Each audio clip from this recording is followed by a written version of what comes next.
Welcome back, ladies and gentlemen, as we will returning and continuing here with the ESL Go4Heroes Americas Cup number 14. Little bit of a switch up because some of the brackets did kind of get a little bit topsy-turvy, but we are ready for the Barrel Boys up against newcomers WinteR. I was talking to Messiah here just a little bit here, Shane. He is doing the other coverage on the other stream, on his stream, twitch.tv/Messiah. Said that WinteR played very well for their first game.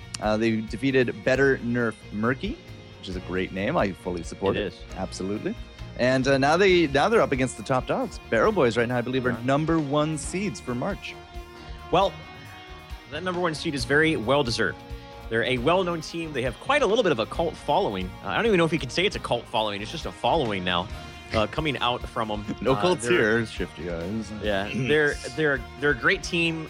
They're a very laid back team, at least from what I've gathered with what interactions I've had with them. But looking at their record in the ESL of just the most recent past, they have pretty much defeated they've gone undefeated. They won ESL Americas Cup number 12. They won ESL Americas Cup number 13.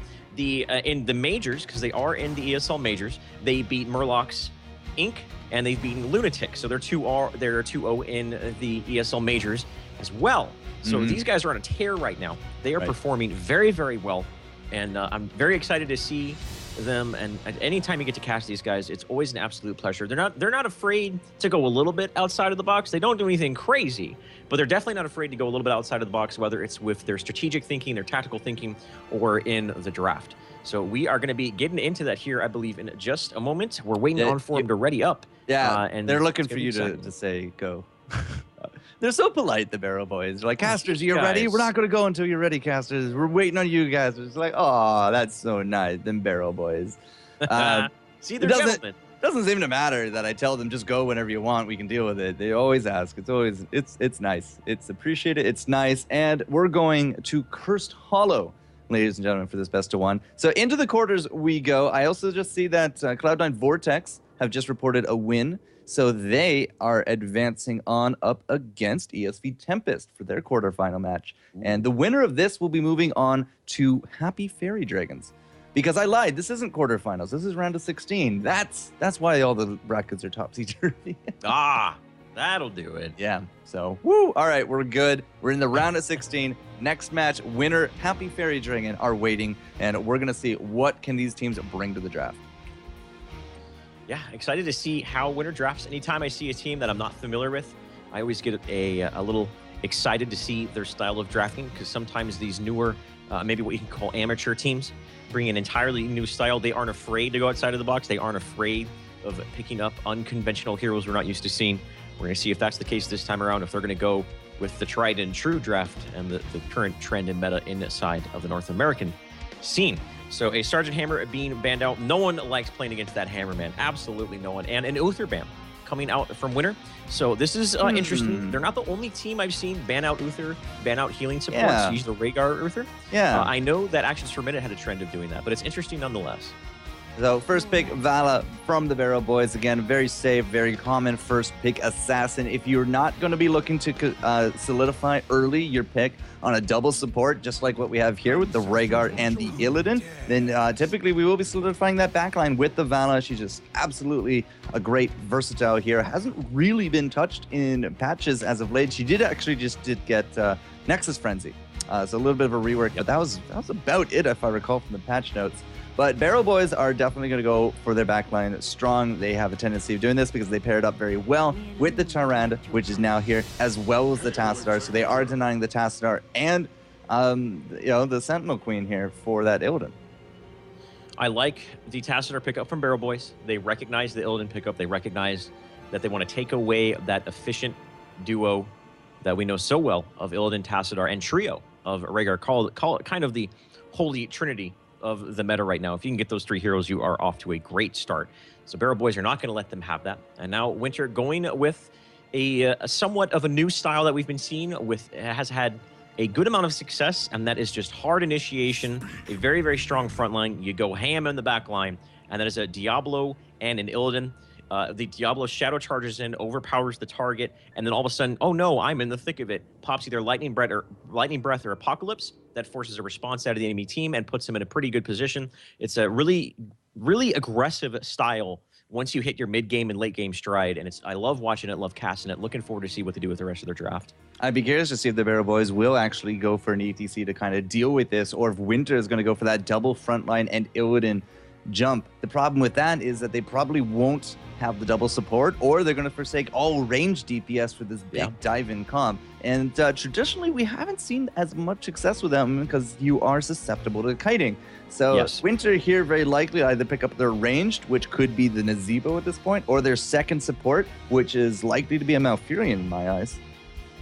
Agreed. Yep, I was just about to say the Nazeebo Malfurion would be absolutely amazing. They did actually they got the Nazeebo. I apologize. So WinteR picking up the Nazeebo. Looking at Barrel Boys, they need their frontline warrior. What I would like to see a little bit more here than the ETC. Yes, ETC is very strong, but with that hard initiation lineup that WinteR is running right now, this Barrel Boys have faced this before. They're a well-experienced veteran team. This is not going to be the first time they face this, and I feel like Stitches with Putrid Bile would actually be a very effective tool at dealing with that hard initiation. And you compound that with a Starfall from Tyrande, and all of a sudden that's massive AoE damage. That is a massive AoE snare. Rhaegar isn't a strong AoE healer whatsoever. He has great single target burst healing. That's kind of his forte. You get ancestral healing, there's a big initiation on one target, and it's kind of like a pseudo counter initiation. And if you have massive amounts of AoE damage, massive amounts of AoE snare, there's no cleanse, there's nothing like that to help deal with that. I would really like a Stitches pickup here from Barrel Boys. We're going to see where they take it. I do also like the idea of using the trait of Stitches, the Vile Gas, on top of the Putrid Bile. That just makes a heck of a touchy green carpet for these big jumpers, these big initiators to kind of tread on. And we see that in zone control comps, but it is actually going to be the way of the cow today, as I did first suspect. It's just like the stun, the face melt. You can get into a mosh scenario, or you can just keep it with the global stage dive. I think overall, it's the first thing that comes to mind for me. And there's the deny pick on the Malfurion. Triple support for the barrels. Yeah, so they definitely have a lot of, they have two kind of secondary healing supports with a Tyrande, and not necessarily healing, but damage mitigation through the Tassadar. So that ETC is going to definitely feel a little bit more free to get a little bit more aggressive in these team fights than normal. He's got a lot of damage support, healing support in the back lines. And we're seeing a Falstad pickup. Look at that. We haven't seen the big Birdman himself in quite some time. And this is interesting because Tychus was on the table. Zeratul would have been an interesting choice here as well, but no, they're going with a Falstad. So this is going to be interesting to see what they go with that Falstad. Are we going to see the normal Hinterlands Blast build, or are we going to see something crazy coming out with a Gust? We don't really have a big wombo for the mighty, for the Hinterlands. Like Ethereal into it or Divine into it. I mean, we're at this point. Really, it would just be like a level 16 Earth Grasp Totem or an Apocalypse. And I'm not really too sure we're going to see either of those. Maybe a hunt into Hinterlands Blood. No, I don't see that happening either. I'm joking. I'm sorry, but so what we might then see is a Mighty Gust. If we can separate or cleave right down the middle the Barrel Boys comp and keep them split a little bit, especially since they have triple support, that actually could lead us into an interesting dynamic of like a 5-on-2, 5-on-3 scenario for a little bit.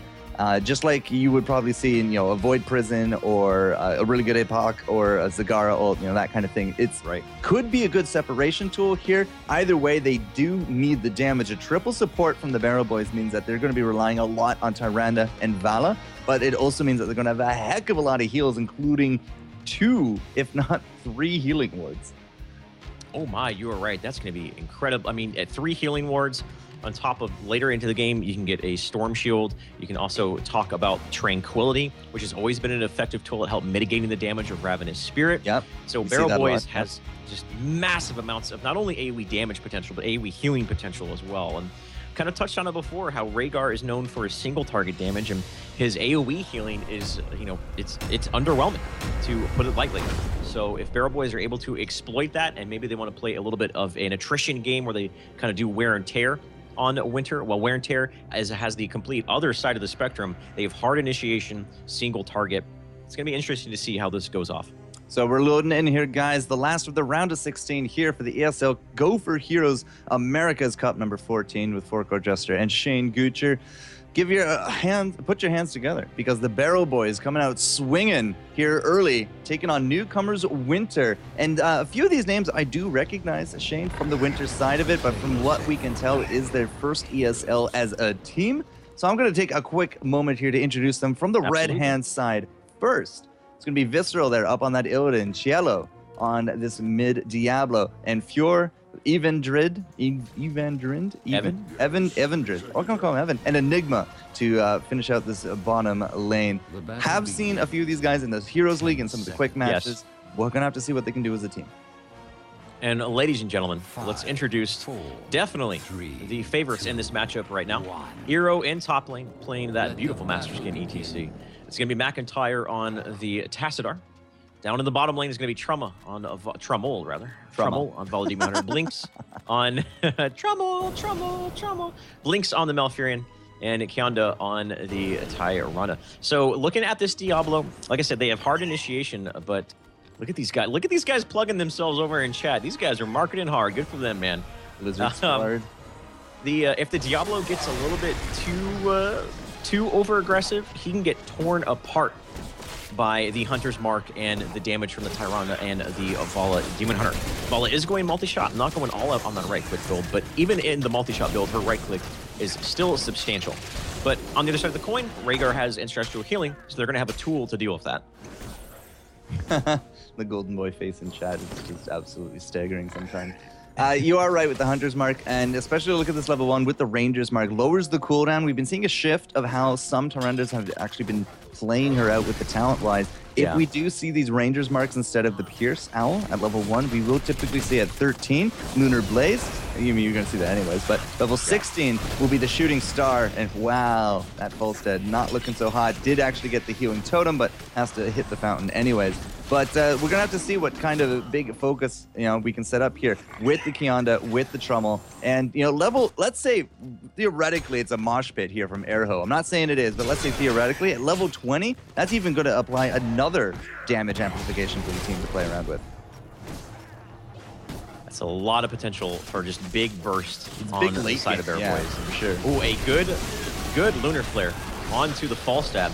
I thought that Malfurion Roots was going to land on him for sure, but it looks like he was able to Barrel Boys him way out of there and got away from the gank. Experienced a little bit in the favor of Barrel Boys. They're going to hit level 4 here, but it looks like no Tribute is going to be spawning anytime soon, and that's going to enable WinteR to get level 4. Don't scare me like that, Shane. Triple healing support. Look at that. Yeah, absolutely. 1, 2, 3. The healing wards are going to be coming out strong here from the Barrel Boys. Of course, the totem on the flip. But double gathering power. We are really going to be going balls to the walls damage here from WinteR. And that's really they're big into this one. Can they single out someone with enough burst to make it a 4v5 triple support be damned? Or are they going to fall a little bit flat and lose out sustain wars? That's really how they're going to be looking to solidify a lot of these fights. And you said there's not going to be a tribute, but there's the 245 warning, and it will be bottom lane, which is going to be great for the tri lane here from Barrel Boys, since they're already refuting a lot of this early push from WinteR. They are. They've been bossing these guys out of this lane time and time again. No kills quite yet. A couple big opportunities to get them. But now Fountains are on cooldown, Fear on the Witch Doctor's low, and that is going to enable Barrel Boys to pick this tribute up without much contention whatsoever.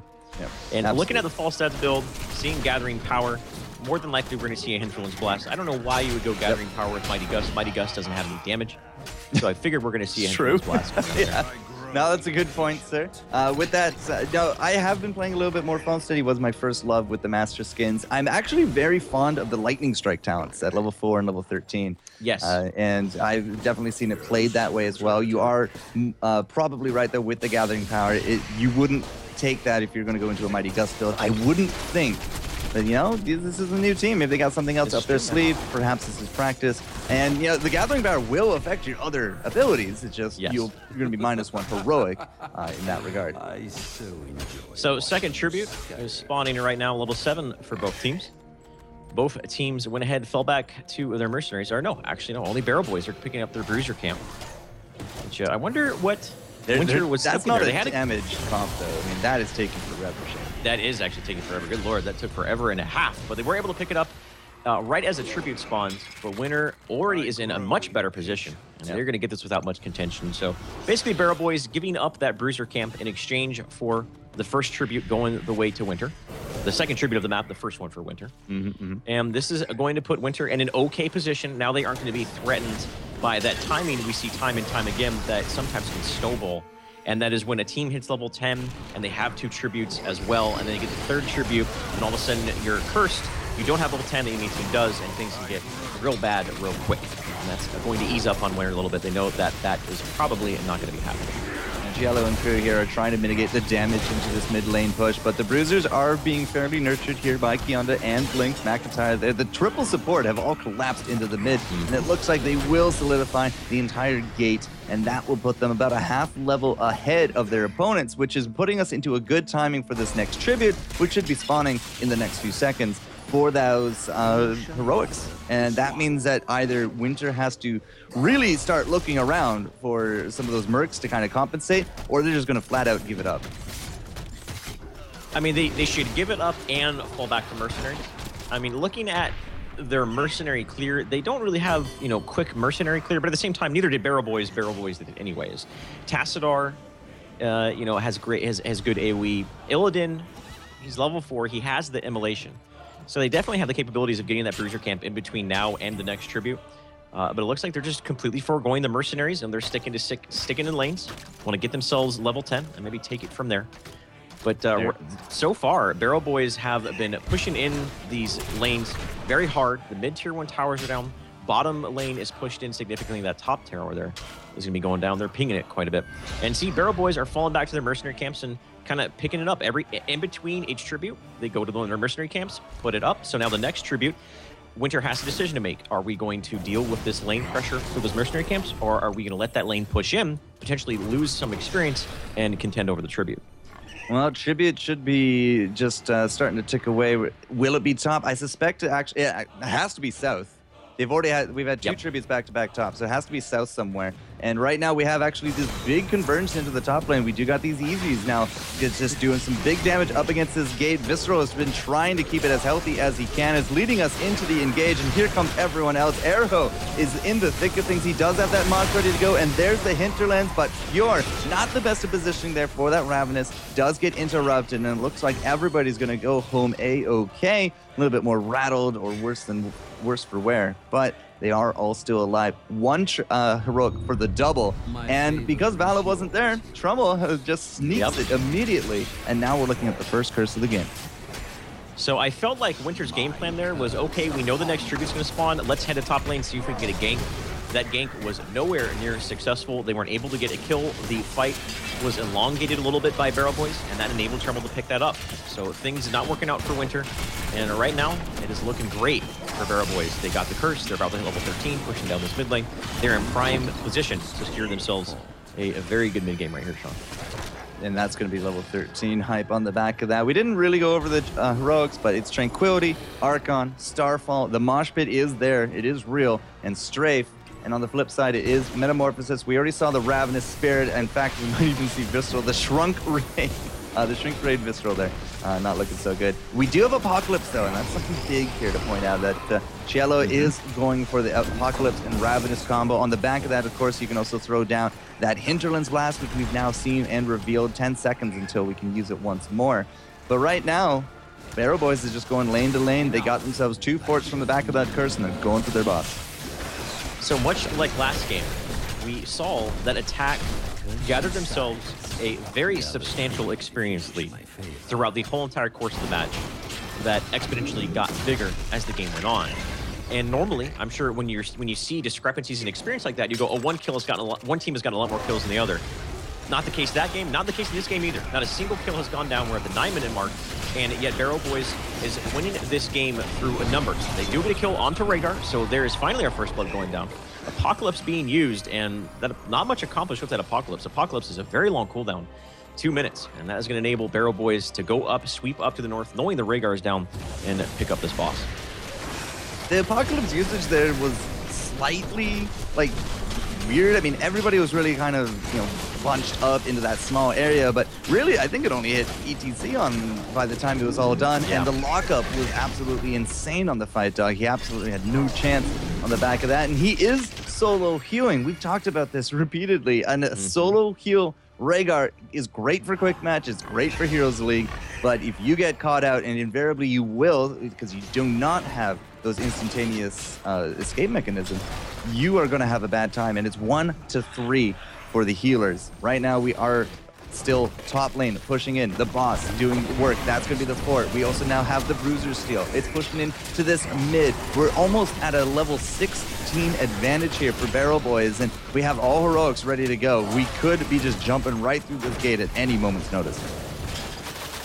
WinteR has been letting Barrel Boys walk all over them the entire course of this match. Now, there's a couple variables that have gone into that. Obviously, they can't really take a team fight right now. They don't have Apocalypse up, and Apocalypse is really the linchpin. The initiation from Diablo is the linchpin for WinteR to get themselves a successful team fight. But touching on it a little bit more is the fact that this is a numbers game victory for Barrel Boys. They've only have 1 kill. They have a 2-level advantage. They've been outmaneuvering and out-positioning WinteR. WinteR is afraid to initiate because they can't get into a good position, and Barrel Boys has exploited that to great degree. And that's what we're seeing throughout the whole entire course of this match. Might see a little bit of an initiation here. Cello is in the front. Arrow is kind of body blocking there. He's got to be careful. Hunter's Mark is on top of him right now. He's going to back up there at half HP, get healed up, and look for a reinitiation, though the tribute was taken by Barrel Boys nonetheless. And there's the level 16s on the back of all that as well. We did talk about this, the Lunar Blaze into the Shooting Star. It has become more or less the thing to do. And I think worldwide at this point, I want to say it was EU that actually kind of started it off, but it's definitely spread around no matter who was the origin. It's like the zombie virus that we see in every post-apocalyptic world. But 16 to 14, we are 1 kill 0 in 11 minutes. Very reminiscent of the last game. Airho's going to go into this one. He will get overpowered off of that point. Won't be that steal, but this could be bad for Cielo. We're looking for the lockup. That was a pretty good hinterland Vlad hitting 3 of the boys, and Visceral into the back. A great Apocalypse, and there goes Blinks on top of it. The Raven is fully rent right through Trummel, and McIntyre is now going to be on the retreat as well. Who is the third surviving? It is Airho, and it looks like he's going to get out with the skin of his teeth, but maybe a little too greedy from the Barrel Boys right there. A little too greedy is definitely putting it lightly there, Sean. They went into a choke point. Arrow was, just way too far ahead of his team. He ended up not going down there, but his team were scrambling to get there. Therefore, their positioning was just not good whatsoever. Their positioning was... They went into a choke point against the Diablo's Apocalypse, a 3-man Hinterland's Blast, a 3-man Apocalypse on top of Ravenous Spirit, and you're going to lose a team fight. That's exactly what happened. So a good swing of momentum going the way of WinteR. They're still down at level 16, but now they're going to finally get something going for them, push down this top lane, get some more map control in their favor. Though at the same time, look what Barrel Boys is doing. Very smart play coming out of them, recognizing that, okay, you want to get that top fort, congratulations, we're going to sweep down here to the bottom lane, pick up these tier 2 towers, and force you to back away to defend this keep. And backing indeed, that's all 5 are now going to be on their way for this defense. I don't quite think this is going to be the keep. I think the pressure is just going to be enough, but it was a gate for that fort, and that gate is now going to be wide open because this boss is very likely to be the big objective after this next tribute. And in fact, the tribute spawning on the side of the Barrel Boys means that we do have a much higher positional advantage and a much higher chance of actually grabbing this uncontested. That will put us at 2-2 for the tributes, and we are in position again for a back-to-back curse coming out from the Barrel Boys. So this next fight could be very instrumental in the rest of how this game is going to go. Barrel Boys, what they did there was absolutely phenomenal. They knew that they were in a better position to get the curse. They knew the location of WinteR just because they were showing on the map right there. And what Trummel did is Trummel kind of went and up over to the watchtower here with the help of the Tyrande Owl and his multi-shot. He demounted a good majority of WinteR, and that basically completely disabled any sort of time that they had to get themselves a tribute. Party Bush times here. Arrow's going in there. He's looking for the money. Mosh Pit Barrel Roll is on cooldown. The Hunter's Mark is off its mark. And Cello's now in the front lanes. He's got to be careful. He's 100 marks up. There's a mosh pit. Cello's taking so much damage with 100 mark in the mosh pit. He's going to live. That was very, very close. There's a counter initiation. The Apocalypse hitting 2 in the back line. There is a Hinterland's Blast. Trumbull is so very low. He's going to go down. Arrow is low as well. Metamorphosis finally being used. Cello is low. He's going a little bit hard here. He's going to be going down. A little bit of an overextension from him, but he's going to be up. That's okay. He's a Diablo. He's going to be back. So a 1-for-1 exchange. A lot of heroics being used there. And it's actually looking okay for WinteR in this current position. Yes, it was a 1-for-1 exchange, but the 1-for-winner was Diablo. He's up and fighting again. Now, we do got the zone control being spread around quite a bit. But yeah, as you said, Diablo's up. The WinteR, they back on off. They wait for Cello to come back up. And now they are re-engaging. Erho is trying to clear the retreat path so that we can just kind of, live through this, because we are going to have Vala coming up. But there was another tribute on the back of that. Apparently it was just right here, and I just didn't see it. But WinteR, they definitely did, and they did get themselves their first curse of the game. That Ancestral on top of Cello was so clutch. I thought for sure they were going to take down Diablo before we could actually get that Apocalypse off, but it just was not meant to be. And the mosh pit very off, it felt like, from Erho. It didn't connect to the party members that it needed to. We had the full Ravenous Spirit on the ground from the Nazebo, and as you saw, I mean, their big penchant for damage is Vala. She has died repeatedly as the big focus of a lot of these team fights. Arrow had a good opportunity to get a huge mosh pit. Unfortunately, the opportunity didn't really line up for him, as he had a good flank in the party bush right there. He was on top of 4 of the members of him, but unfortunately wasn't able to rock out at that particular moment. The timing wasn't there. Of course, the rhythm section of his band wasn't in the same timing as him, which is always the percussionist's fault, as we all know, for any musician out there. Now they're going to fall back and get the boss here in the north lane, and the boss in the bottom lane, I'm sorry, in the south lane. So we go to Barrel Boys. Looking at Barrel Boys, though, let's see here. The bottom lane is going to be where the boss is going for them, and the keep is susceptible, as they did make that smart maneuver earlier to force a response out of WinteR. Got these tier 2 towers, and it's also the same for Barrel Boys. So both of these keeps are susceptible to getting a huge amount of their health taken away by this boss. It's going to be interesting to see the decisions being made here. It looks like both teams are going to defend their keeps. That's definitely the smart way to go. At this point, the fights have actually started turning to the WinteR's favor. We just do not seem to be able to burst down somebody from WinteR, weirdly enough, just in time, and then they get their second win, and they go right through it. Vala, as I said, has died pretty much repeatedly right off the bat from a lot of these fights. Yeah. And this is a worrisome point from Barrel Boys, because they have maintained the level lead. They still have it in their pocket. All they got to do is just play out a little bit more defensively, and they will secure themselves that level 20 first. That being said, the curse was very damaging. We got that boss that came right down through the top. The top fort, the gate was already gone. The mid fort, I believe it just dropped, and now the bottom fort is gone as well with that... that charge from Falstead, I don't know. He beelined right to it and he took it down. So there's still less than a level difference between these teams. Any fight can still take this match. Yeah, and it looks like Barrel Boys are forcing the issue a little bit. They can, if they want to be a little more conservative, fall back, hit level 20, and then make some sort of aggressive play. There's definitely an option they have available to them. I feel like what they should be focusing on is soaking 3 lanes, getting level 20 before the next tribute, because the next tribute is going to give them a curse. It looks like they're going to be just, pushing lanes in. We have one person at top here. Oh, no, I'm sorry. Actually, not one person. No, those were Siege Ogres. For some reason, I thought Siege Ogres were one of the team member of Barrel Boys. The 6th member of Barrel Boys, the Siege Ogres are getting taken down there. So, yeah, they are going to hit level 20 here. So they are going to have it right around or before the next tribute spawns. And WinteR needs to respond by themselves also soaking as efficiently as they can, hitting a level 20 as soon as they possibly can, because if not, a bad situation is going to get worse real quick. Well, it is level 20 hype. So Barrel Boys triple blink right out of that. I did mention that we could actually potentially see the damage amplification from the Mosh at 20, but...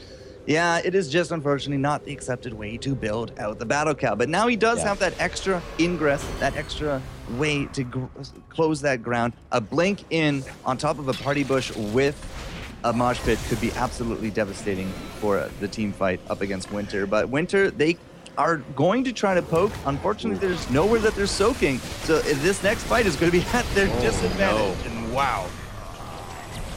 big misplay from WinteR there. They should have sacked that, or at least maybe do a little soak and poke, not go in like that. Definitely, we're not on the same page because Diablo went in, the rest of his team didn't. Diablo is off the field for 45 seconds, and now there's a curse on top of him. So this is going to enable Barrel Boys to do a huge amount of damage. Eyes are on this mid keep. They still have the level 20 advantage. They have the curse advantage. And it's looking real good for them here. They have a really big power play for them right now. Yeah, I mean, in terms of sports, yeah, this is like a goalie without a net right now. Yeah. Wow, that was really backwards. It's a net without a goalie right now. But goalie without a net. But you know, the players here from WinteR, they're sliding in front of it. Unfortunately, Illidan is going to be hitting the puck to the face, and he's out for the game. And that's going to be a 50-second plus death timer. We're still waiting 5 seconds here for Diablo to get back on into this one, but I'm not entirely too sure we're even going to see Illidan come back into the game as the core pressure is real. We still don't have 20, Shane. I think that was really the big victory there in the barrel. So Diablo is up, but it's still a 4v5. Level 20 is here for WinteR. So if they need to, if they're going to contest this, now would be a good time. But right now, when you're inside your base, having to back up to your own Nexus, you know that's not a good situation here. Barrel Boys are going to be sieging down this core, focusing it down. So they are going to be moving on. And ESL Heroes Week number 14. Almost said 4, number 14. And well done by them. WinteR, we're looking pretty good. The early part, they were looking pretty good in the late mid game as it transitioning into the late game. They definitely were on the back foot, but that one big misplay that happened, which is what gave Barrel Boys that victory there, sealed the deal for them, was when that last tribute that we saw where Barrel Boys had level 20, WinteR didn't. The Diablo player Cello went in to initiate, and I can understand that. Okay, we need to delay a little bit, but there was a big miscommunication. Diablo went in, the rest of his team didn't. Diablo got picked off. He was out of the game for about 40 seconds, and that put Barrel Boys in a prime position because now they had a 5v4 situation. They still had a level 20 advantage. WinteR could have backed up, sacked the tribute entirely, got level 20, and then defended 5v5 with level 20. But that wasn't the situation because of that misplay, because of that miscommunication. Barrel Boys just basically walked into the base and took the game. Well, between the roots, between the Tyrande and the lunar flare, the ETC body blocks, the stuns with the power slide, the face smell, it was insane the amount of lockup that we had afforded there to the Barrel Boys. And at all this time, you know, Valor's just in the back, just wailing you in the face with arrows. It's not a comfortable sensation, Shane. To be just kind of that position. But Barrel Boys, as I said, they're the Titans right now. They are the #1 seed here in March. They are doing extremely well in the ESL majors. WinteR came very close, I feel, to that end game possibility to a victory. But we will say goodbye to them today as they bow out and into the quarterfinals we go, because the happy Fairy Dragons have been waiting very patiently for this next matchup. And this is the team from Canada, Shane. We're going to talk all about it when we return, because the quarterfinals will be here. FourCourtJester and Shane Gucher for Cup 14. See you guys in a few.